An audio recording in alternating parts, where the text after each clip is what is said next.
Então é isso aí. E o Ronaldão, que já adquiriu sua credencial antecipadamente no ano passado para não ficar sem novamente, fará o preparo de hoje. Boa tarde, pessoal. O preparo de hoje é o capítulo 43 do livro Vida Feliz, psicografado por Divaldo Franco, ditado por Joana de Ângeles. A tua felicidade é possível. Crê nessa realidade e trabalha com afinco para consegui-la. Não a coloques nas coisas, nos lugares, nem nas pessoas, a fim que não te decepciones. A felicidade é um estado íntimo, defluente do bem-estar que a vida digna e sem sobressaltos proporciona. Mesmo que te faltem dinheiro, posição social, de relevo e saúde, pode ser feliz vivendo com resignação e confiança em Deus. Felicidade é um tema, não tem uma definição, não temos como pegar, porque, como foi dito, felicidade não é desse mundo, porque felicidade é do Espírito. Não temos felicidade, não podemos ser felizes, não podemos ter felicidade, podemos ser felizes. E todos nós podemos ser felizes. A primeira atitude a tomar é crer que nós podemos ser felizes. A primeira coisa, a primeira atitude que nós precisamos fazer é limparmos a nossa mente. Que todos nós temos uma tendência normal pelas dificuldades, pelas dificuldades da vida, pela vida atribulada, nós só vemos os problemas, as dificuldades, as controvérsias. A gente não para pensarmos, refletirmos e vermos que temos coisas boas para tirarmos de tudo que nós vivemos. Deus não coloca as dificuldades, os problemas para nós para dificultarmos a nossa vida, e sim para nós nos erguermos, nós elevarmos. Deus é bom, Deus só quer amor, Deus é amor, só quer ver o nosso bem. Então, os nossos problemas são degraus para nós elevarmos, para nós conseguirmos evoluir. Então, nós temos sempre que nos pararmos e pensarmos. A vida é estressante, a gente para e pensa assim, o dia acabou, o mês acabou, o ano acabou. Por quê? A gente não para pensar em cada instante. Quando nós temos um objetivo, uma meta, a gente só para pensar na meta. E não paramos para pensar na curva, em cada momento daquela execução daquela meta. Porque nós podemos ser felizes em cada passo que nós damos. Em cada momento que nós vencemos, é uma felicidade que nós não extraímos, nós não guardamos para nós. São nas pequenas felicidades que nós conseguimos alcançar a verdadeira alegria da vida. Porque o objetivo da vida não é simplesmente ganhar, e sim sobreviver e se elevar no objetivo, no concretizar, na realização da vida. Para que nós possamos ser felizes realizando precisamos realizar interiormente tudo que a felicidade pode nos dar, quer dizer, o estado íntimo. Porque se nós realizamos a nossa felicidade, estamos felizes intimamente, tudo em nossa volta fica bem, tudo fica agradável, tudo fica feliz, todo mundo fica bem. E tudo em torno da nossa volta ficando bem, isso retorna para nós. Então temos que botar sempre na nossa mente: eu mereço a felicidade. O universo me dá tudo o que é bom. Eu trabalho pela minha felicidade, pensando no bem, falando bem e agindo bem. Pensando assim, a gente sempre será feliz. Fique com Deus. Boa palestra.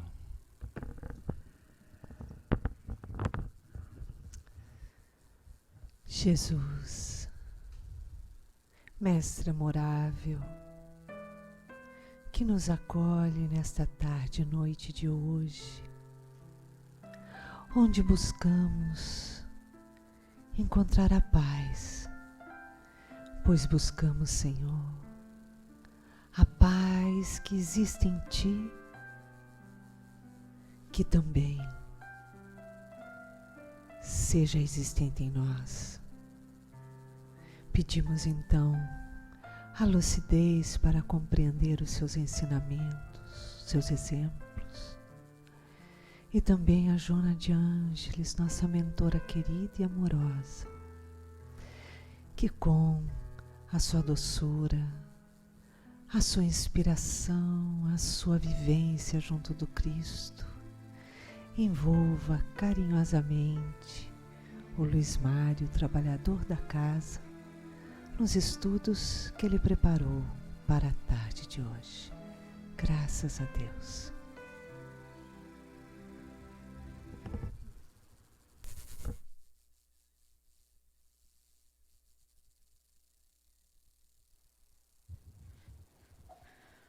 Boa tarde. A Iraci me pediu para falar sobre um tema que eu não sei se vai atender às expectativas de vocês todos, né? Eu fiquei surpreso quando ela falou assim: Mário, fale sobre a carta de Paulo aos Tessalonicenses. Pronto, deu zebra, deu zica, entendeu? Por quê? Normalmente nessa reunião a gente estuda uma página do Evangelho segundo o Espiritismo, ou então do Livro dos Espíritos. Há muitos companheiros aqui que são espíritas, outros são simpatizantes, pessoas chegando pela primeira vez. E a carta de Paulo, as cartas de Paulo fazem parte, né, dos documentos clássicos do cristianismo. Então, para falar dela, eu queria falar um pouquinho de Paulo, né, do contexto em que ele escreve as cartas dele, especificamente essa carta. Eu acho que eu tenho até um... Deixa eu ver, está aqui em algum lugar, eu vou achar. Paulo, está aqui. Quero ver se vocês conhecem esse livro. Vocês conhecem esse livro? Quem conhece o livro, levanta a mão. Uau! Quem já leu o livro, mantenha a mão. Excelente, né? Um bom número de pessoas. Esta obra, Paulo e Estevão, é uma obra clássica do Espiritismo, considerado um dos 5 melhores livros escritos, né, dentro do Espiritismo no século XX. Paulo e Estevão, não sei se vocês sabem, mas era o livro predileto de Chico. A obra que ele mais, ao longo de toda a vida dele, ele abandonou o corpo, ele desencarnou com esse gosto, né, para ele. A obra que ele psicografou, que mais trouxe experiências espirituais para ele, profundidade, conhecimento, alegrias internas, foi Paulo e Estevão. Então, era a obra predileta do Chico Xavier, né? Ele psicografou ao longo de vários meses e ele teve um sapo por companhia. Vocês conhecem a história? É muito bonito, né? E no dia que ele terminou, o sapo desapareceu, porque ele escreveu esse livro na Fazenda Modelo, no ano de 1940 para 41. Tanto é que a publicação é de 41. É um livro de 75 anos. Então, e é um livro, sinceramente, maravilhoso. Obrigatório para a comunidade cristã espírita, né? Porque Paulo, nesse livro, ele aborda o nascimento do cristianismo. Jesus não fundou igrejas, mas Paulo fundou igrejas. Embora Jesus crie todas as matrizes para que o pensamento que ele traz de Deus para o mundo seja efetivo e se espalhe na humanidade, tanto é que na despedida dele, antes da ascensão, ele fala para os seus discípulos espalharem a boa nova, difundirem a boa nova, pregarem o evangelho até os confins da terra. Os confins da terra naquela época era bem menor do que os confins do nosso mundo hoje, tá? Mas de qualquer forma era um mundo muito grande, né, para O limite era a Britânia, era a Lusitânia, a Espanha, né, que ficava a leste. E a oeste a gente tinha os medos, os partos, os índios, né, os indianos, né, hoje os hindus. Então, eles não conheciam a China, tinham ouvido falar e tal, mas não tinham contato claro com eles. A ideia de Jesus era de que o evangelho, a boa nova, fosse divulgada pelo mundo todo. E Paulo é o grande missionário que propaga o espiritismo para além das terras. O espiritismo, desculpa, é um ato falho, né? O cristianismo, né? Porque o espiritismo é cristão, né? O espiritismo ele é uma escola do cristianismo. Em verdade, nós, espíritas, cristãos, nós deveríamos colocar cristãos espíritas e não espíritas cristãos. Porque quando você põe espírita cristão, né, parece que existem outros tipos de espiritismo, né? Espiritismo umbandista, espiritismo candomblecista. Candomblé é espiritismo? Não. Umbanda é espiritismo? Não. Espiritismo é espiritismo. A palavra espiritismo é um neologismo, criado, obviamente, é um neologismo, pelo Kardec. É uma palavra que Kardec criou, para diferenciar de espiritualismo. Obviamente que Umbanda é espiritualismo. O cristianismo ortodoxo é espiritualismo. Qualquer pessoa que caminhe por uma escola de natureza idealista, que pense em Deus, que existam espíritos, vida depois da morte, as pessoas são o quê? Espiritualistas. Não importa. Um islâmico é espiritualista. Tá? Então, a Umbanda é espiritualista. O candomblé é espiritualismo, mas não é espiritismo. Espiritismo é uma ideia que surge na Europa, graças às irmãs Fox nos Estados Unidos, porque como nós somos herdeiros do espiritismo francês, historicamente, a gente nem questiona isso. Parece que o espiritismo nasceu onde?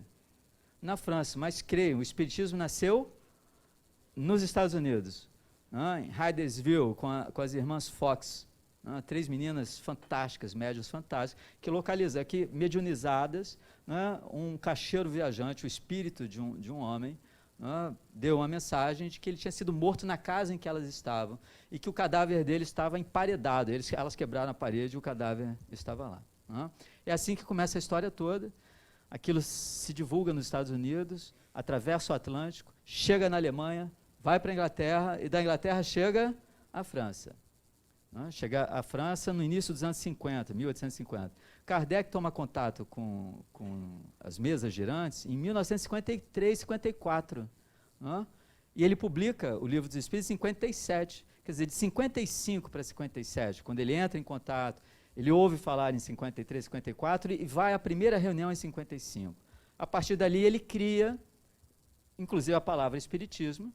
Hoje a gente se refere, se você pegar a história do espiritismo do Conan Doyle, o cara que escreveu o Sherlock Holmes, né? Ele coloca lá a história do espiritismo. No capítulo 16 desse livro, a história do espiritismo, você tem um capítulo para o espiritismo francês.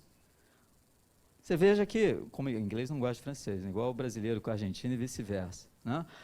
Qual a ideia deles? Você veja que Conan Doyle, ele não descreve a história do espiritismo que nós conhecemos, ele descreve a história do espiritismo na Europa.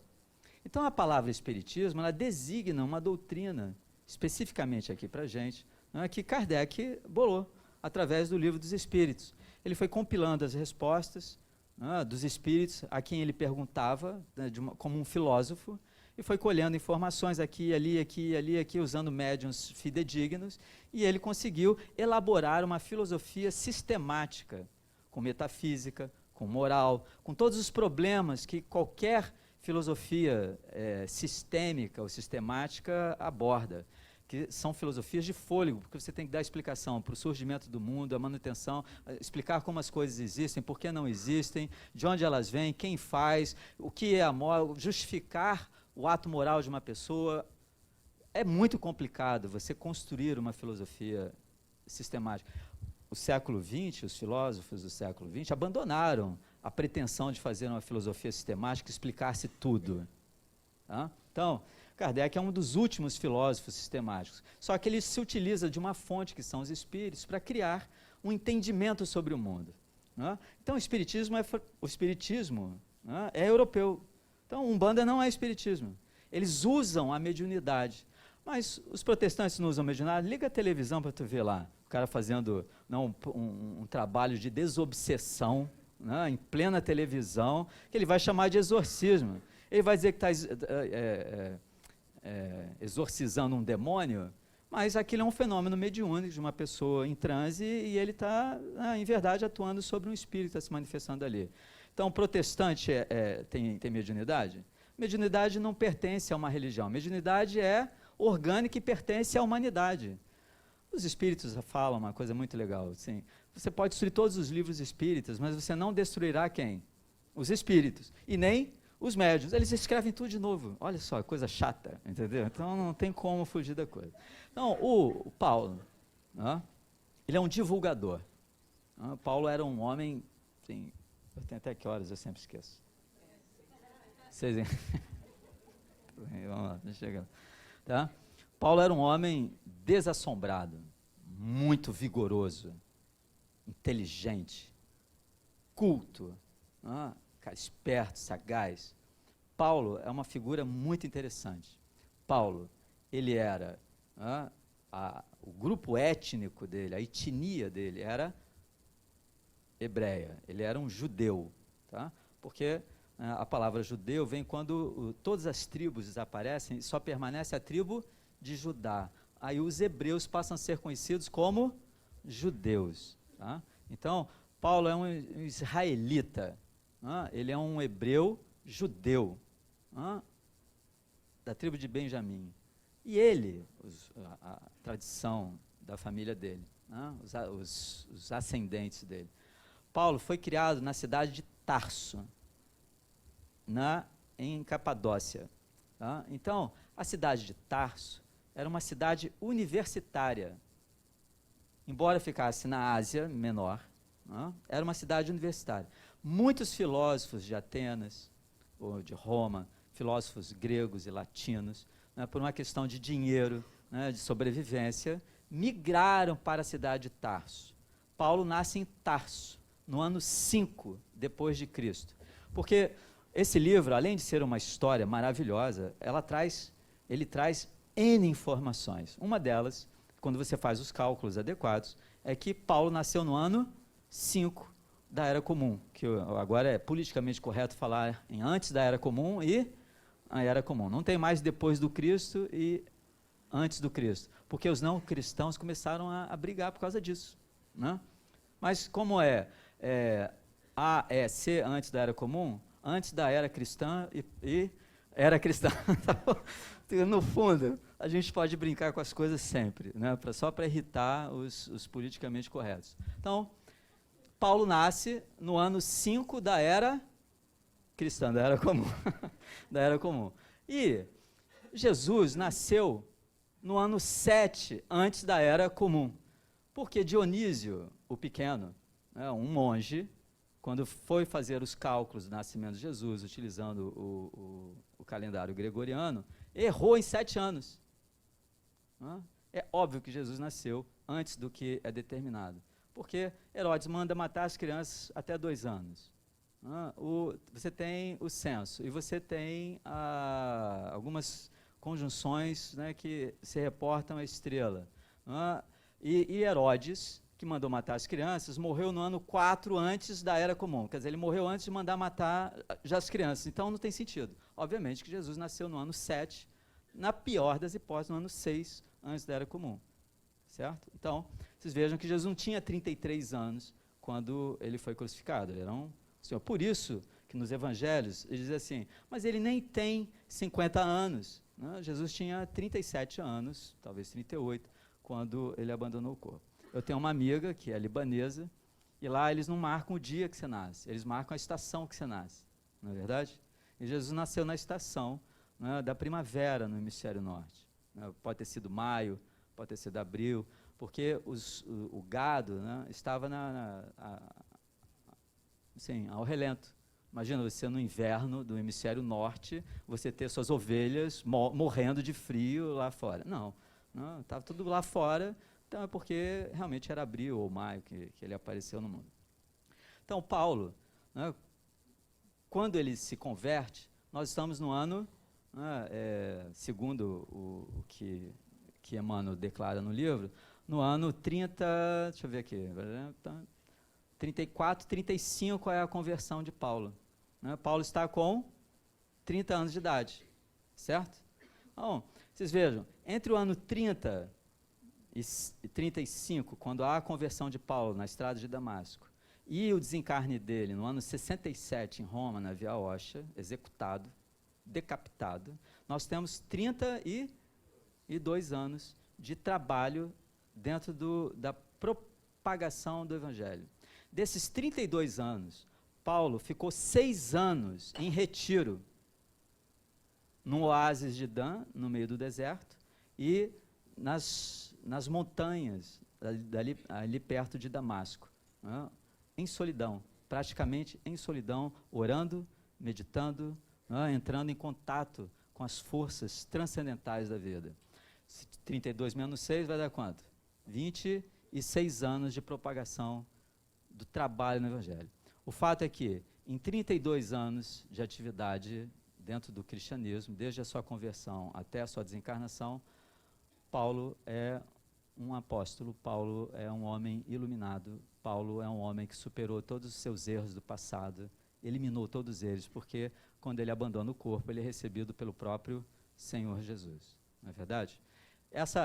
Esse livro de 41 mostra claramente, né, que coisas ruins acontecem com pessoas boas.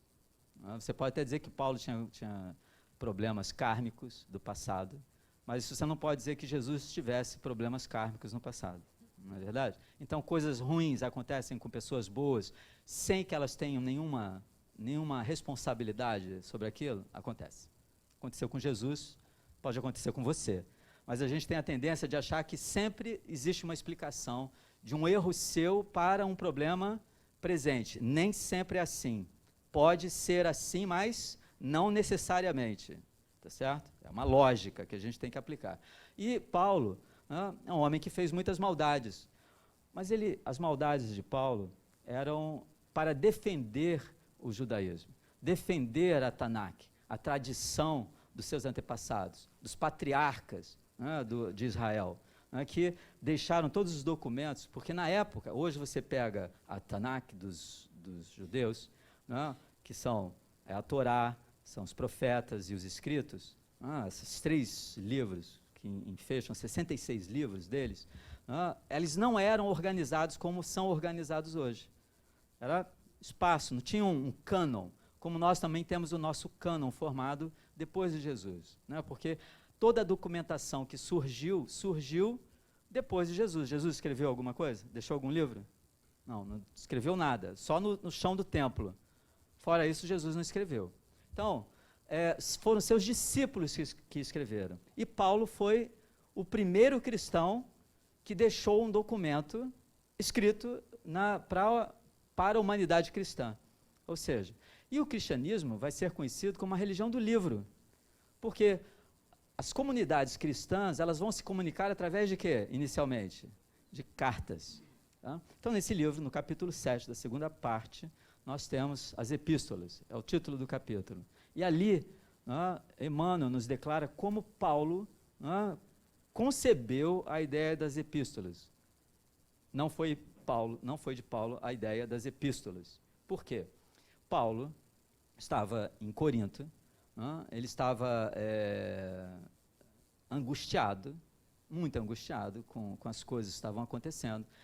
Ele tinha fundado igrejas na sua segunda viagem pela Ásia e depois pela Europa. Ele fundou as igrejas, né, de Tessalônica, antes ele fundou a de Filipos, a primeira igreja é Filipos, a segunda é Tessalônica. E ele começa a receber informações das igrejas e dos cristãos que ele formou, que ele é o pai espiritual deles, pedindo socorro, orientação e tal. E ele, em Corinto, num momento de prece, aflito por tantas notícias que chegam, de cristãos sofrendo, cristãos gregos, gentílicos, sofrendo o que Jesus e os cristãos semitas, né, judeus na Palestina estavam sofrendo lá. Ele vê a mesma coisa acontecendo ali na Europa e na Macedônia. Então ele resolve, né, orar e pedir instrução, porque ele queria estar em todos os lugares, porque as pessoas mandam missivas pedindo a instrução dele, pedindo para ele ir a essas comunidades. Isso é no ano 51. Paulo está, portanto, com quantos anos? Ano 5, está com 46 anos de idade.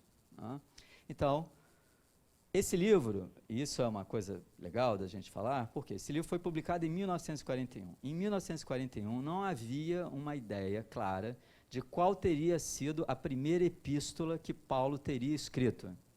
Já que ela me pediu para falar sobre Tessalonicenses, então saibam isto. A primeira epístola que Paulo escreveu, segundo Emmanuel, em 1941, foi qual epístola? A igreja de Tessalônica. Só muito depois, os eruditos em Paulo conseguiram definir que a primeira carta autêntica de Paulo que nos restou foi qual? A epístola aos Tessalonicenses. Tessalonicenses é quem vive em Tessalônica. Então, veja só, Emmanuel antecipa um fato que hoje é considerado científico por causa de estudos, de arqueologia e uma série de outros estudos, de que essa foi a primeira carta. E é uma carta muito importante, porque é uma carta, ele em verdade escreve 2 cartas para Tessalônica. A Iracema não me diz qual das cartas que eu deveria trazer para vocês, mas também não importa. O importante é você saber que existia uma igreja em Tessalônica. Então, esse é o portal da cidade, onde você penetrava na cidade antiga de Tessalônica. Tessalônica, ela foi criada no ano 345 a.C., da Era Comum, da Era Cristã, por um general grego macedônio chamado Cassandro. O Cassandro era casado com a Tessalônica, a Tessalonique. A Tessalônica, ela era meia-irmã ou meio-irmã do Alexandre o Grande. Obviamente que Alexandre o Grande era o cunhado dele. E o pai do Alexandre, quando teve a Tessalônica, ele deu esse nome para a menina, porque foi exatamente no dia que ele venceu os Vessálios, os Tessálios. Então, quando ele superou militarmente os Tessálios numa guerra do norte da Grécia, e a filha dele nasceu. Aí ele resolveu homenagear a filha com o nome de A Vitória sobre os Tessálios. Toda vez que ele olhava para a menininha, ele lembrava do quê? Da vitória. Então, Nike em grego é vitória, que dá uma marca famosa de tênis e roupas esportivas. Qual é o nome? Não, Nike. É vitória, tá bom? Porque aquilo é grego. Então você tem, a ideia é essa, que se você é um atleta, um desportista, você deve buscar o quê? Nike. Deve buscar sempre a vitória. Você associa a marca com a vitória, que é o objetivo. O problema é quando a outra marca ganha. Entendeu? É porque não são pessoas, são marcas. Hoje a gente vive esse mundo. Então, a vitória sobre os Tessálios. Tessalônica. Então, a cidade depois foi conquistada em 146 pelos romanos, e logo em seguida, no ano de 42 antes da Era Comum, da Era Cristã, eles se tornou uma cidade livre de impostos para Roma, de tantos romanos que existiam lá, gregos e tal. Então, esta cidade é a segunda cidade que Paulo visita. E ele estava em Filipos, ele foi preso em Filipos, torturado em Filipos, foi chicoteado em Filipos. Ele converteu aquela cidade, fundou a primeira igreja na Europa, através de uma mulher chamada Lídia. E depois ele foi para Tessalônica, porque a situação ficou muito tensa lá. Ele deixa aquela cidade, que não tinha uma sinagoga. Então, Paulo usava as vias romanas e as sinagogas para poder chegar nas cidades. A primeira igreja cristã é feminina, porque a Lídia não era judia, ela vendia roupas púrpuras só para gente muito rica. Quem vestia vermelho era trilhardário. Né? E ela era de uma outra cidade da Ásia. Mas ela morava lá, o negócio dela era lá, porque era melhor para ela. Lá não havia sinagogas. Né? E Paulo, os primeiros cristãos da Europa são gregos. Aqui a gente tem a segunda viagem de Paulo, essa é a Torre Branca em Tessalônica. Vocês conheceram lá? Vocês foram lá? Não? Tá. Isso aqui é um fragmento da carta dele, né, para Tessalônica. Bonito, né? Está em papiro, né, bem conservado. Essas são cadê? São as viagens de Paulo. Está simples ou complicado? Sim, tá. Esse é o mapa por onde ele percorre. Ele vem da Palestina, que está aqui, Antioquia. Ele vem entrando na Ásia, faz a primeira viagem, volta. Aí depois ele vai fazer uma segunda rodada, que é a segunda viagem dele. Aí ele vem em direção, ele volta para as igrejas que ele fundou na Ásia. Ele tenta ir para Mísia ou a Bitínia, ele é desviado para Mísia, vai a Troade, de Troade ele vai a Neápolis, chega em Filipos e chega aonde depois? Que ele sai de Filipos, vai a Tessalônica, que vai sair fugido também. Onde Paulo foi, ele apanhou. Cara, coitado, e o cara era insistente, ele não largava. Então isso aqui é o mar Egeu, isso aqui é a Grécia, tá? Aqui é a Macedônia, a Itália está aqui do lado. Esse aqui é o mar Mediterrâneo, o Mare Nostrum. Então, vocês vejam que Paulo vem evangelizando toda a Ásia Menor. Aí ele atravessa aqui, vem. Aqui é o Bizâncio, que depois foi a Constantinopla, né, de Constantino, e que hoje é Istambul. Aqui, se vocês forem, vão ver lá a igreja de Santa Sofia, que os muçulmanos transformaram numa mesquita. Então, ele vem para cá, você vê que ele vem evangelizando tudo isso daqui. Tá?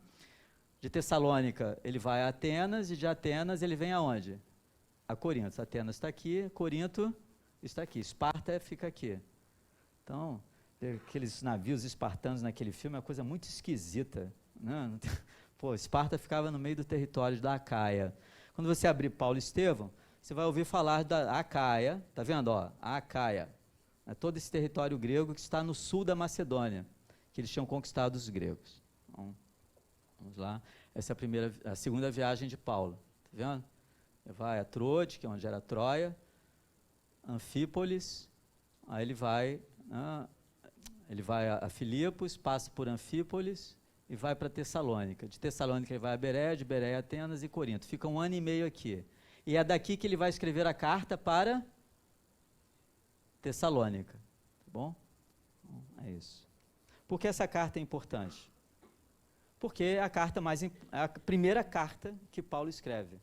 Paulo, então, está preocupado com as igrejas que ele tem fundado, que pedem auxílio, ajuda, entendimento, esclarecimento sobre questões prementes, e então, ele ora a Jesus, pedindo instrução e ajuda de como ele poderia resolver a questão. Quem aparece para ele? Na igreja de Corinto, que ele estava sozinho.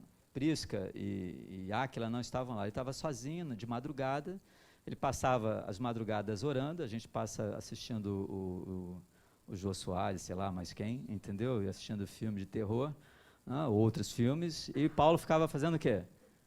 Ele orava, e ele orando, Jesus aparece como voz para ele, ele sente uma sensação sublime, e aquela voz doce, que ele tinha ouvido em Damasco, mais forte, diz para ele não se preocupar, que ele deveria escrever, que ele não precisava estar fisicamente, que o importante era o pensamento, para que as outras mentes mudassem o seu entendimento, e que ele, o próprio Jesus, o inspiraria através de Estevão. E a gente descobre nessa passagem de Emmanuel que Paulo escreve sempre mediunizado, inspirado pela mente e os pensamentos de Estevão, que estão traduzindo os pensamentos de Jesus. Então, as cartas de Paulo, elas são cartas, em verdade, de quem? Do Cristo, através de Estevão, através de Paulo, para as comunidades nascentes do cristianismo. Porque se Paulo não tivesse feito esse esforço, provavelmente, nós não estaríamos aqui hoje conversando sobre isso. Não é verdade? Porque Paulo entendeu que o cristianismo ele era muito maior do que o judaísmo. Aquilo que Jesus ensinava ia para além da legalidade das leis judaicas, da forma de culto judaico. Então, Paulo era um homem de etnia judaica, com formação cultural grega. Paulo conhecia os filósofos todos da época, né, e da antiguidade. Paulo conhecia a arte da retórica. Paulo estava afeiçoado à praticidade, ao pensamento prático dos romanos, político. Paulo conhecia as leis romanas. Ele entendia do direito civil romano, que é o fundamento de todo direito que existe no mundo. Tanto é que Paulo apela várias vezes, ele usa a lei civil romana para, né, se colocar de uma maneira muito clara diante de oponentes dele. Ele usa a lei a favor dele, né? Então, vejam só, Paulo é um semita, um hebreu, um judeu, né, que entende que o cristianismo, para você ser cristão, você tem que ser judeu antes, porque esse era o pensamento da igreja de Jerusalém, que era administrada por Tiago. Para você ser cristão, você tinha que ser o quê? Judeu, né? E os homens que queriam ser cristãos, Tiago entendia que eles tinham que fazer a circuncisão. Você tinha que adorar no templo, que o templo ainda não tinha sido destruído, será destruído no ano 70. Né? E você tinha que seguir todas as regras, as festas do judaísmo. Aí sim você poderia ser o quê? Cristão. Como Paulo não foi criado, Paulo foi criado como fariseu, para ser fariseu, atuar no templo de Jerusalém, mas a mente dele era o quê? Era uma mente aberta. Ele defendia o judaísmo com toda a força, tanto é que ele mata, ele articula para que Estevão seja morto, né, que agora o orienta e o inspira. Mas vejam só, Paulo era um homem aberto, ele entendeu que se ele fosse pregar para os gregos, romanos, hispânicos, ibéricos, gauleses, ele não poderia levar a mensagem do judaísmo, ele teria que levar a mensagem do Cristo, que era uma mensagem para todos, katarrolós, né? E que as pessoas não iam se converter ao judaísmo para se tornarem cristãs. Então, Paulo acaba rompendo com o judaísmo para poder divulgar o cristianismo. O nome disso, técnico, é inculturação. Né? Paulo não... Ele não quer tirar, ele não quer aculturar os povos que ele frequenta, que ele visita. Ele não quer tirar as pessoas daquela cultura para que elas assumam a sua cultura. O que ele faz? Ele leva a essência dos ensinamentos do Cristo para aquelas culturas, sem perder aquilo que é essencial. É mais ou menos como o espiritismo brasileiro e o espiritismo francês. O espiritismo brasileiro, ele é diferente do espiritismo francês, porque aqui a gente desenvolveu um modelo espírita baseado em assistência social, em fraternidade, em sessões mediúnicas, que eram públicas e domésticas, agora são fechadas dentro dos nossos centros. Então é um modelo. E o nosso modelo não é igual ao modelo que Kardec tinha na Sociedade Espírita, né, de Paris, por exemplo. Historicamente, a gente vê isso. Então, Paulo é um homem fantástico. Por quê? Porque ele enfrenta tudo e todos para divulgar, né, o Evangelho, a Boa Nova. Tem que mudar. Essa é a imagem da Tessalônica. Ele não só colocou a cidade no nome dele, como ainda... Né, aqui é Paulo e Silas presos em Filipos. Aqui é São Demétrio, que é o patrono, que é o santo de onde? De Tessalônica. Fofo ele, né? Que vai dar Demétrios, Dimitri e tal. Então, São Demétrio protege Tessalônica por uma série de coisas. Quando você vê São Jorge, ele é sempre representado junto de São Jorge. São Jorge está matando o dragão, ele está matando, né, um demônio, que é uma coisa diferente. Tá? Ele era guerreiro. Vamos lá. Isso é uma inscrição de Tessalônica.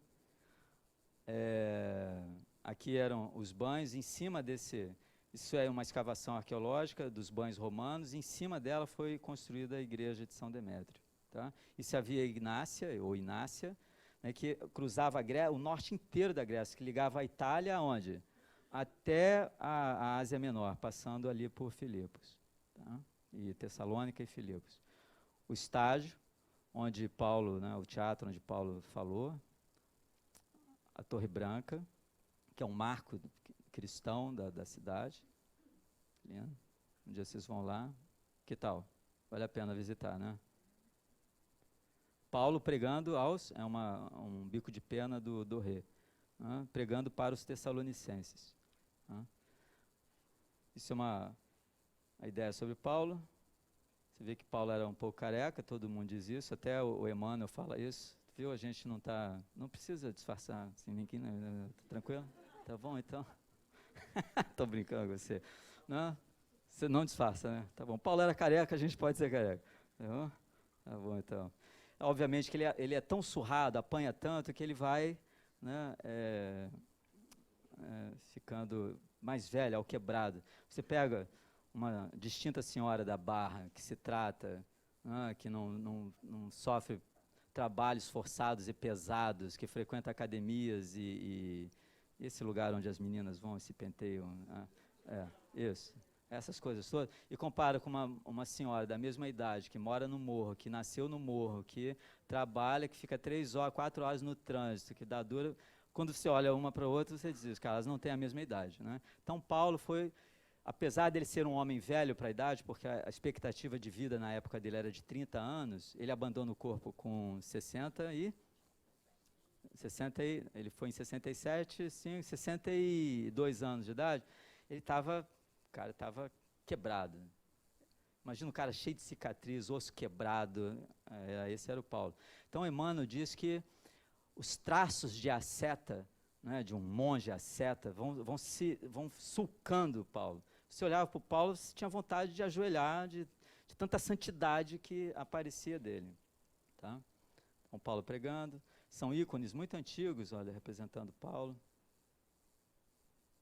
A igreja de São Demétrio, a muralha da cidade. E aqui, finalmente, terminando a palestra, a gente entra na carta. Isso é em grego.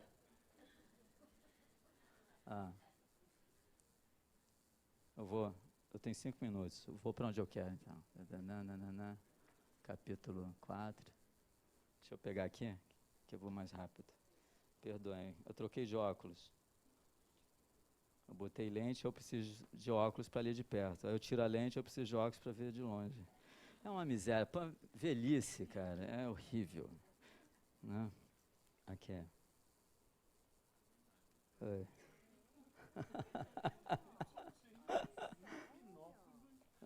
Não? Não dá para ler? Que legal aqui. Olha aqui, capítulo 4, versículo 7. Então, vou colocar uma questão para vocês, para a gente encerrar. Agora, vocês sabem quem é Paulo. Vale a pena ler as cartas de Paulo? Vale. São 14 cartas. Você encontra essas cartas depois de Atos dos Apóstolos. A gente tem Mateus, Marcos, Lucas, João. Aí vem Atos dos Apóstolos, escritos por Lucas. Aí vem as cartas de Paulo. A primeira dele é Romanos, Coríntios 1, Coríntios 2, né? Gálatas, Efésios, Filipenses, Colossenses, Tessalonicenses 1 e 2, aí vem Timóteo 1 e 2, Tito e Filémon e Hebreus. São 14 cartas, tudo bem? É rápido, dá para ler numa noite, não, ao invés de você assistir televisão. Mesmo se você não entenda, vai ser bom para você. Se você não entender, vem aqui sábado de tarde, que nós estamos estudando cada uma das cartas. Bom, então eu vou colocar aqui esse capítulo 4, esse versículo. Tá? A gente lê em grego, tá? Para a gente poder entender qual é o objetivo do cristianismo. Você vai encontrar em todas as cartas de Paulo, ele saudando os cristãos como santos. E ele sugere em todas as cartas que a vida dos cristãos seja uma vida santa, de santidade. Se você for ao capítulo 23 do Evangelho segundo o Espiritismo, quando fala sobre mediunidade no Evangelho segundo o Espiritismo, O Espírito responde da seguinte forma: mediunidade é coisa santa e deve ser exercida com santidade. Ou seja, o convite para o exercício mediúnico é um convite de santidade. Evangelho segundo o Espiritismo, que está de acordo e coerente com o quê? Com o que Paulo fala aqui. Então, quando você se vir numa situação desconfortável, em que você se equivocou, nunca use o argumento que todo mundo usa: eu não vim aqui para... Vocês estão equivocadíssimos. Se vocês são cristãos, vocês vieram aqui para ser santos. Só tem que entender que é ser santo. O que é ser santo? É ser inteiro. A palavra ágios, em grego, vai dar, na nossa língua, higidez, saúde, né, que a medicina usa. E que vai, né, em latim, vai dar são, santo. Né? Então, ser santo é ser saudável, é ser inteiro. Quando você deseja saúde, que vem da mesma origem, né, você está desejando que a pessoa fique o quê? Inteira. Porque naquela época, quando uma pessoa era morta, ela era morta quê? Aos pedaços. Né? Você enfia uma lança nela, você corta o sujeito com uma espada e os pedaços dele. Então, as pessoas queriam que as pessoas fossem o quê? Inteiras. Desejar que uma pessoa seja saudável é desejar que ela seja inteira. Desejar que uma pessoa seja santa, reconhecer santidade numa pessoa, é reconhecer a sua plenitude, a sua inteireza física, moral, emocional, espiritual. É uma coisa só, não são coisas distintas. Tá bom? Então, o que Paulo fala no capítulo 4, versículo 7? Rugar e calicem remas toteos, ep acatarsia, ali em agiosmo, tá? Porque não nos chamou Deus para a sujeira, a imundícia, mas para a santificação, para você ser são, não para você ser destruído, não para você ser desmontado, fragmentado, que a ideia que Paulo sempre vai opor em relação à santidade é um indivíduo fragmentado no mundo. Você vai ver numa das epístolas dele, aos Coríntios, na primeira, em que ele fala que hoje nós entendemos por reflexo, em partes, mas chegará o momento que nós entenderemos face a face, em totalidade. É uma apreensão intuitiva das coisas, não uma impressão racional que monta uma ideia sobre alguma coisa. Não? A coisa vem pronta para você. Tá? Então, santidade é algo que, quando você submerge, mergulha nos valores do ser, não? Ela simplesmente brota de você. Não é algo construído, é construído o processo para você amadurecer para isso. O que acontece é que, quando você está lá, né, quando você vê, aconteceu. Você tem um entendimento e você não faz mais de uma maneira diferente. Eu tenho certeza que todos os senhores estão aqui, cristãos, nem cogitam de matar alguém. Isso é um aspecto da sanidade e da santidade de todos vocês. Porque vocês já compreenderam, não intelectualmente, mas mesmo que você tenha razões intelectuais para eliminar a existência de alguém, algo dentro de você vai dizer o quê? Não. Se a pessoa pedir misericórdia, o que você vai sentir? Compaixão, não é verdade? Porque essa é a sua natureza. Isso já é um aspecto da sua santidade. Você não é isso com a vaca, mas é assim com os outros seres humanos. Não é? Então, porque a santidade total é para com todo mundo. Porque não nos chamou Deus para a imundície, mas para a santificação. Existe uma outra passagem aqui sobre santificação nesse livro que é maravilhosa. E a questão que vai dominar a carta na frente é sobre a parousia, o retorno do Senhor. Só que a palavra parousia, em grego, significa presença do Senhor. E os cristãos, ao longo dos séculos, entendem que o retorno, a segunda vinda de Jesus, é uma segunda vinda o quê? Física. Quando, em verdade, a segunda vinda dele vem de onde? Vem de dentro de mim, em mim, para a minha consciência do que é uma vivência crística no mundo. Certo? Essa é a salvação da pessoa, quando eu elimino a minha ideia de que eu estou separado do outro, que eu nunca sou inteiro se o outro está mal.